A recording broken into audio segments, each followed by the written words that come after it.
Aún y con los caprichos de Donald Trump, el ejército mexicano ganó con el operativo Frontera. En estos momentos, varias regiones del país que se encontraban azotadas por la violencia han comenzado a registrar una paz que no vivían desde hace muchos años. Pero la situación que ahí se vive es aún más sorprendente. Autoridades han comenzado a sospechar de la existencia de una tregua de cárteles para evitar seguir siendo golpeados por las Fuerzas Armadas y dejar de llamar la atención del gobierno norteamericano. En este video te platicaré de la narcotregua y del cómo llega el combate a la delincuencia a este momento tan importante de México. Pero hay otra realidad oculta que ha comenzado a salir a la luz. En las próximas horas, el gobierno de Estados Unidos anunciará otro ajuste arancelario para reducir el impacto económico y tal vez para reconocer la labor de México en el combate a los cárteles de la droga. Reynosa y Río Bravo, Tamaulipas son ejemplo del éxito del trabajo realizado por las Fuerzas Armadas en el último mes en el marco de la Operación Frontera. Autoridades han reportado una disminución drástica en los enfrentamientos armados entre grupos del crimen organizado durante las últimas 2 semanas. De acuerdo con fuentes policíacas, existen sospechas de que las células del Cártel del Golfo pactaron una tregua tras el reforzamiento de la seguridad en la frontera con Estados Unidos en respuesta a la presión ejercida por el gobierno del presidente Donald Trump. En este canal te he platicado cómo los Metros, con base en Reynosa, y los Escorpiones, con presencia en Matamoros, protagonizaron enfrentamientos en los últimos años en diversas zonas del estado. Estas agresiones incluyeron el uso de armas de alto calibre, vehículos con blindaje artesanal, artefactos explosivos y drones modificados. De hecho, la violencia en la zona se intensificó en el último año, lo que llevó a algunas comunidades que fueran abandonadas por sus habitantes. Bueno, pues en las últimas 2 semanas, las autoridades han registrado una reducción a casi cero de los enfrentamientos, en un fenómeno presumiblemente vinculado a la presencia de elementos de la Guardia Nacional en la frontera, así como al uso de tecnología de vigilancia por parte de las fuerzas de seguridad estadounidenses.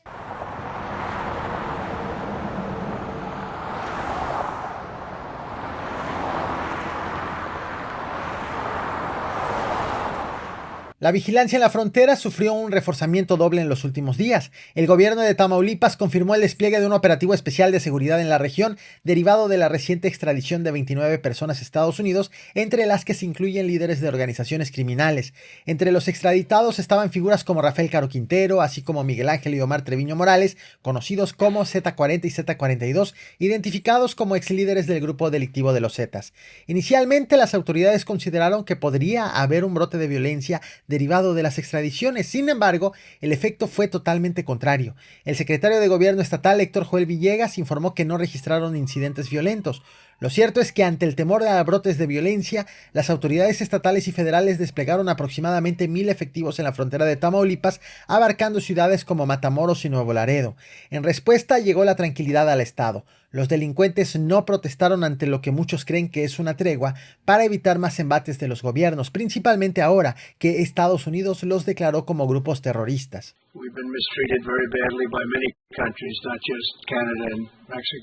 Pese al reforzamiento del combate a la delincuencia organizada, este 4 de marzo entraron en vigor los aranceles del 25% a las importaciones de productos mexicanos y canadienses hacia Estados Unidos. La medida fue confirmada por el presidente estadounidense Donald Trump, quien señaló que no había espacio para más negociaciones y que la decisión se implementaría de manera inmediata. En respuesta, este 4 de marzo, la presidenta de México, Claudia Sheinbaum, anunció que su gobierno responderá con medidas arancelarias y no arancelarias, las cuales serán detalladas en una asamblea informativa programada para el 9 de marzo en el Zócalo de la Ciudad de México. En su conferencia matutina, la mandataria calificó la decisión de Donald Trump como unilateral y señaló que los aranceles afectarán tanto a empresas mexicanas como estadounidenses debido al impacto a los costos de producción y al encarecimiento de productos en ambos países. Convoco a las y los mexicanos a una asamblea informativa en el Zócalo de la Ciudad de México el próximo domingo a las 12 del día para compartirles las acciones que emprenderemos. Apenas unas horas después, el secretario de Comercio de Estados Unidos, Howard Lutnick, aseguró que Donald Trump podría estar dispuesto a alcanzar un acuerdo con México y Canadá para ajustar las tarifas impuestas. En entrevista con la cadena Fox Business, aseguró que funcionarios de ambos países han estado en contacto con su oficina y Donald Trump ha estado evaluando la posibilidad de encontrar un punto medio. Pero eso sí, aclaró que no se tratará de una pausa o eliminación de aranceles, sino un ajuste, el cual podría ser anunciado este miércoles 5 de marzo.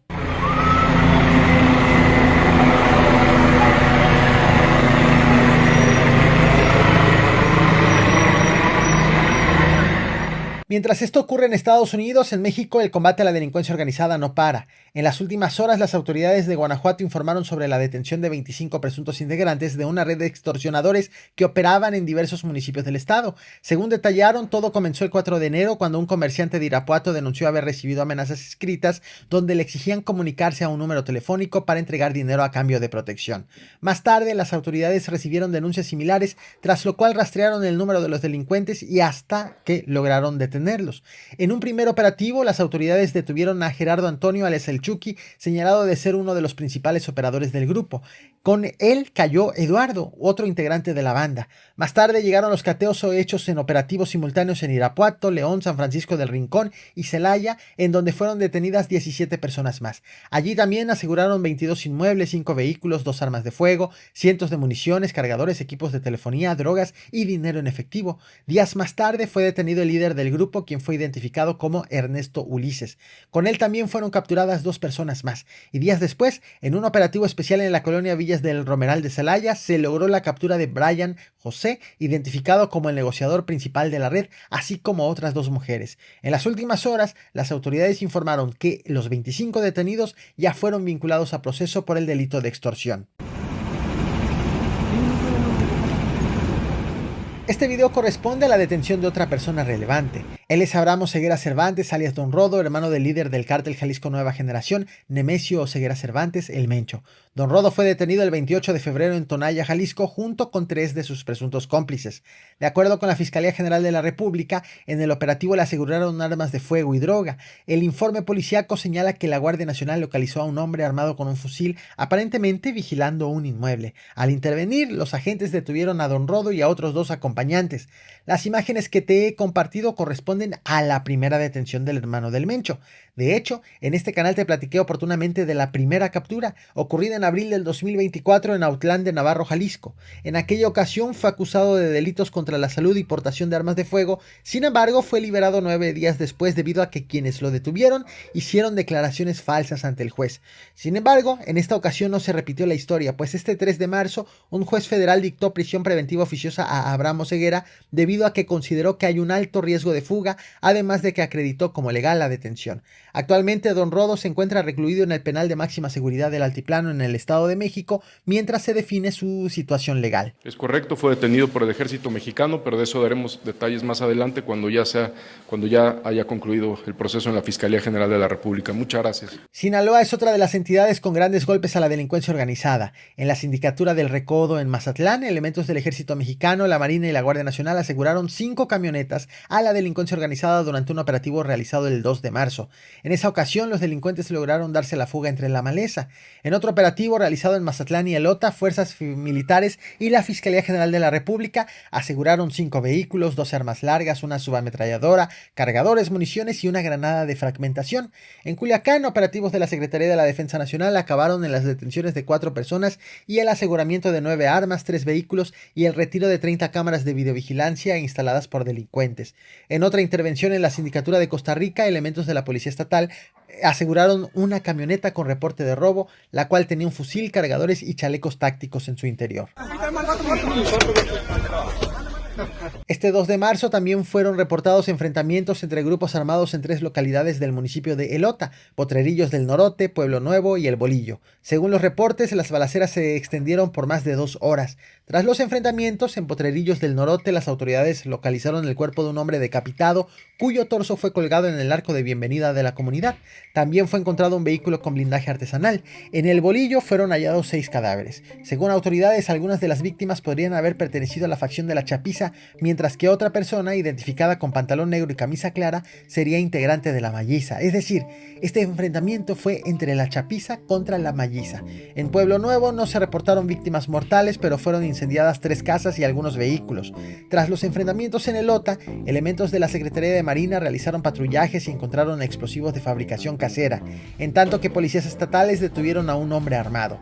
Y finalmente, este 4 de marzo, la Mesa de Seguridad del Estado sesionó en ese municipio con la participación del gobernador, el morenista Rubén Rocha Moya, mandos militares y representantes de corporaciones estatales. Sin embargo, no todo han sido golpes exitosos. Este 2 de marzo, 3 policías municipales de Culiacán fueron secuestrados y asesinados en la carretera Culiacán-El Dorado.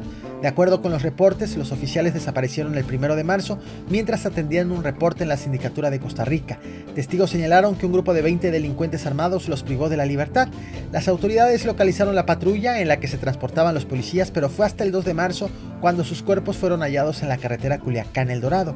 Los agentes presentaban impactos de bala y huellas de tortura. Por este hecho, el gobernador condenó el asesinato de los municipales. Expresar mi pesar y mis condolencias a las familias de los policías que lamentablemente fueron asesinados, entre el viernes y el sábado, que es cuando se localizaron. Son policías de la Corporación Municipal de Culiacán